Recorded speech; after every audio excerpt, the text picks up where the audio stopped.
Okay, this is the whiteboard presentation number 2, following after the compounding interest factors. Find the money first. Show them what it is they actually have and how to look at it. Well, energy costs. Now we're going to get into some of the concepts of what the energy and the engineering and the science is about. Now that we've figured out that the client is behind the times when it comes to figuring out how simple it is to do some of his own calculations to avoid mishap or lost factors, the next question is, what does he have? How much is he paying for it? What is the current price and cost? Now, the current price and cost changes from location to location and is not always the same. For the utility bill, which is the case in point we're going to discuss, the utility bill itself has many different charges on it. Okay? The average client gets the bill and reads it as far as how much they have to pay. They don't really know how significant or how sophisticated that bill is. That bill is actually much more than just a bill. It is separated into many different parts. It is referred to and is calculated based on a system known as dynamic pricing. Dynamic pricing is an offset system where they set different reserve funds for certain things in case catastrophic losses take place. Now, that's true with any business or any home because, it's like buying insurance on your house. If something happened to your house, you couldn't afford to replace it with your own cash. So for very little money, you can buy some insurance in case something happens to the house so that it's replaced or repaired for you. Okay? Well, that's not actually the whole story when it comes to a utility bill. The utility bill is basically a principal collecting process. Every month, all clients, regardless of who you are or what you are, pay additional money into that account for the ability for people to get rebates on things and incentives. Now, this is a joint fund through the regulatory industry so that there's money there for you to say if you wanted to put a new heater or air conditioning system in your house, so that there's rebate money available through the utility company. However, in some of the larger businesses that I've done, and I can show you bills of clients of over $1 million a month, and you've seen that, okay? Some of these people, these clients, don't know that what is referred to as a societal benefits charge is over $40,000 a month. Well, that's quite a large sum of money. Well, there are things that you can do with that, okay? And you can address those issues directly. However, you have to be able to prove the facts. If you look at your normal bill, you'll see many different charges there that spell out how it's itemized for the transmission and the distribution, and then you will see another portion of it for supply. Supply is from the generation station, and since the age of deregulation is intact, what's happening is there's companies running around soliciting how you can save 10% on your bill or reduce your electrical supply costs by 10%. Well, they have that capacity, and that's a new type of a business over the last 4 or 5 years. It's taken place and it's growing throughout the country. However, it does not affect the transportation and distribution or the transmission and distribution charges on the bill. Utility bills are reevaluated on a quarterly basis because of the concept of the resources that they have to buy in the open market. It can get very complicated. Some of the factors on the bill, and I've done this many times for large industries, where there are miscalculations on the bill, and you have to be able to challenge that. Well, if you don't do that, then if you can't prove those numbers, then you have no way to negotiate. Well, if you negotiate based on proven facts, there is never an argument. So a part of the problem is you negotiate the price, but you also forgot the loss of use of your money on the compounding fact, which is something that's always overlooked.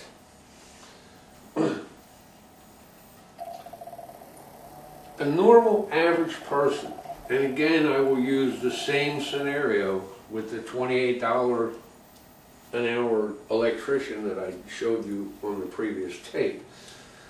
This gentleman was spending $389 a month on a budget plan for his gas and electric for his house. Well, his gas and electric didn't include anything other than what was stated on the bill. And that's just the way it is. Well, here's an electrician who has a job. He was trained, he's an educated man, running a family, and to bring the point to bear, what happened is, I said to him, how much of your electricity bill is being consumed, or how many devices do you have in your house that never shut off? Do you know that? And he's like, no. And I said, well, what kind of a heater air conditioning system do you have? So he said he had gas, and I corrected it again, and I said, no, you have gas electric. Or if he had an oil system, it would be oil electric. They are twofold systems. The average client, including this gentleman, was unaware of that from a very direct question. He did not think about that because his whole job is to be able to come in and do the electrical work and be done.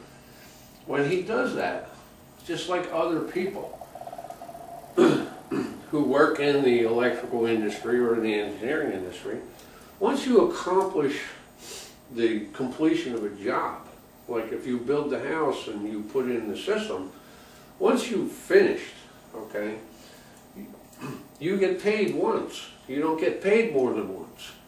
But the utility company, because of the way it's set up, is a continuous charge every month. The electricians and the people who work in the industry do not receive any discounts for being involved in that industry. Not like some other industries. It is a very big monopoly type industry. Not to say that it's good or bad, I'm just trying to bring out the point. The issue is this. There are so many people in the industry that go around as consultants, and you're going to find this for yourself, that want to talk to you about saving energy. Well, you can't save energy. Energy is something that once you consume it, it's there. You can reduce the amount of costs tremendously if you use the right equipment. That is basically the point. So, as in some of the things that I've done with the clientele, I've showed them how to do, how to look at a system. I've actually gone through and brought in the technical devices to measure the systems, and I've shown you how to do that, okay? And you can very easily show it to a client. It's a wonderful thing to be able to show them the proof. When they see it for themselves, then it makes sense. If you don't see that, okay, it makes it difficult to just have a conversation about energy. Because energy is about how much effort they're putting into being able to have a comfort process. That's where there's a big misunderstanding. It's not a business. It's hard to describe as a business, but it's actually fun. And the amount of things that you can do for a client, if you're familiar and you have the experience, is amazing. There's really not an argument problem.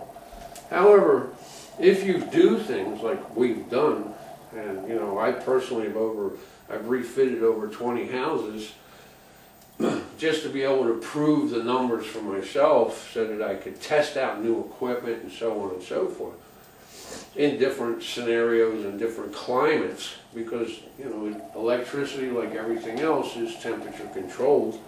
In the summertime your bill is higher because of the heat factor, and in the wintertime it's a lesser charge, but then the gas bills go up in the wintertime, okay, for a heating process. Well, there's so many things you can do that are available, but if the client doesn't see the numbers for himself, they don't understand, the complex vocabulary in the energy industry.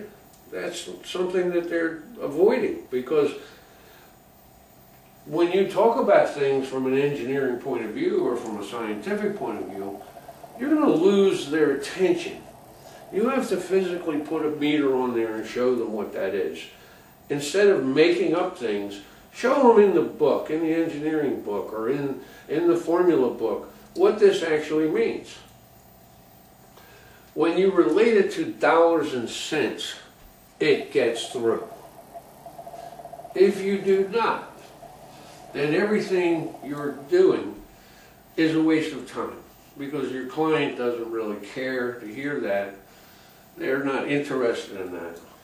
They're interested in what kind of a product can I get, where is it, who puts it in, and how much does it cost.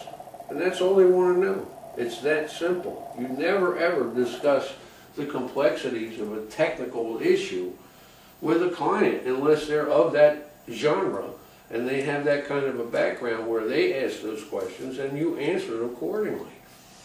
The engineering that's available is so outrageously advanced that it's not funny.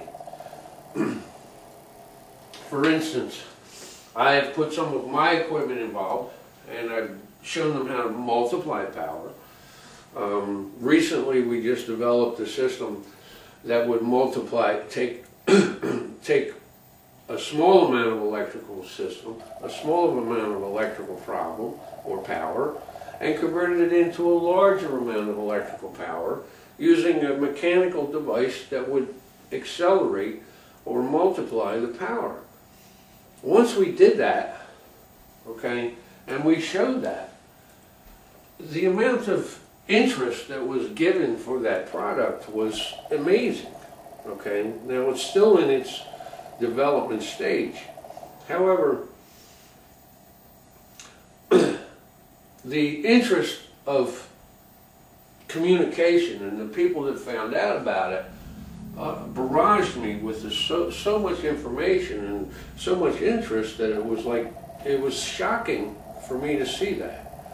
And I was amazed, because some of the people that tried to discuss it with me or wanted to know about it were utility companies. And the utility companies were trying to find out what I was doing, and if you've got any kind of background in the research and development industry, then you'll understand that there are certain things you do not discuss until you have your work prepared and copywritten and patented and so on and so forth. Otherwise you're like giving your store away. However, the issue that you're going to face and I know this sounds a little long-winded for you, but the clients do not know how to read the bills. So 80% of them are not familiar with what they're buying or what they're paying for.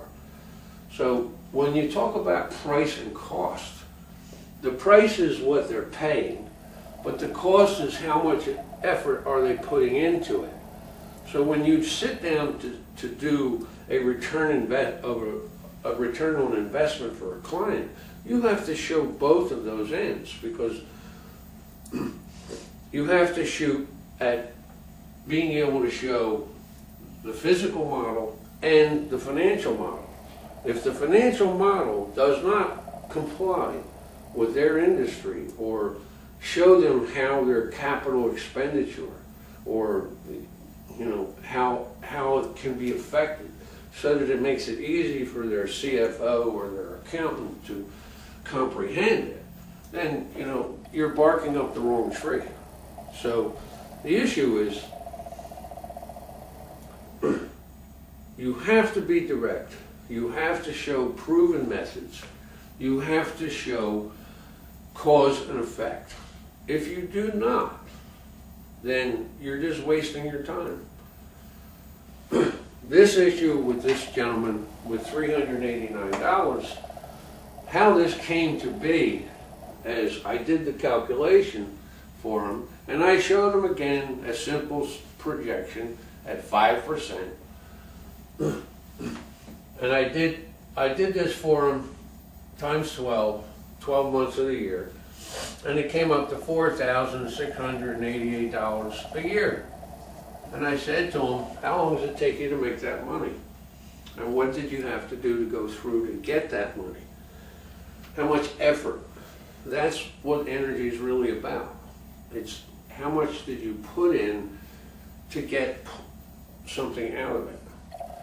So with this simple calculation, and I showed him on the same compound chart, don't change the numbers, use one number because it makes it simple. And it's very direct, and you're not inventing anything. This guy here, over a 10-year period of time, would spend over $61,000, okay, for electricity and utility.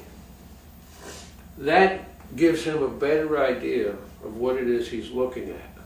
If you do not show those projections or those forecasts, just in a very simple, gross manner, okay, then the client will not listen to everything to what you want to do or how you say it, because this is what they're talking about. You have to show the money. You find them the money, okay, and then you show them technical equipment, and you show them, that there are things that you can do without even buying some certain equipment. There are many ways to do things. It's not just being able to sell them equipment. You want to be able to talk to them about what it is you're doing and how you're doing it. You get them to understand that and make the point where they see the dollars and cents. Then it's easier for you to deal anything. You don't have to sell them anything. Sometimes you just provide a service. There are people out there who just need the help. Sometimes you're going to have to do it on a pro bono basis because it's just necessary. There's so much ignorance involved with this whole problem because everybody's got some kind of an idea. It's not an idea. You're dealing with hard, proven facts. So, just to give you an insight,